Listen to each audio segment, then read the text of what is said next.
Hindi naman halata na parang excited ako sa collection na to. Like, ano ba to?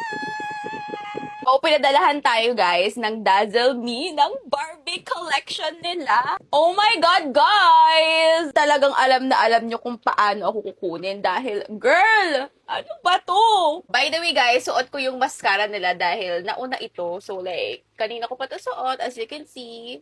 Post ko ang review, oo. Unbox na natin tong bahay na to. So, di-magnet siyang ganyan. And then,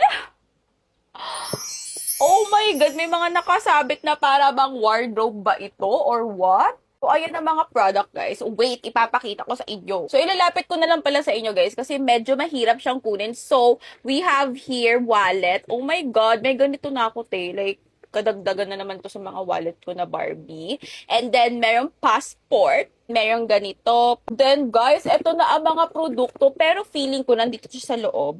Kasi parang may drawer siyang paganyan. So, eto na nga ang collection. So, we have here, of course, hindi pwedeng mawala ang mga pa-mirror na yan.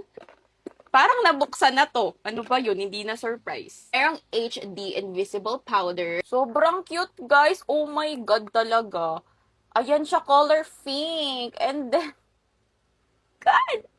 Meron ding setting spray, guys. And super excited ako kasi parang ang dami kong nakikita mga gandang reviews sa Dazzle Me na setting spray. So, sana, eto yon, eto yon. Excited din ako dito. So, eto yung parang airbrush na blush nila. Ayan. Then, meron ding dalawang shade, guys, ng Peptide. Peptide! Ay!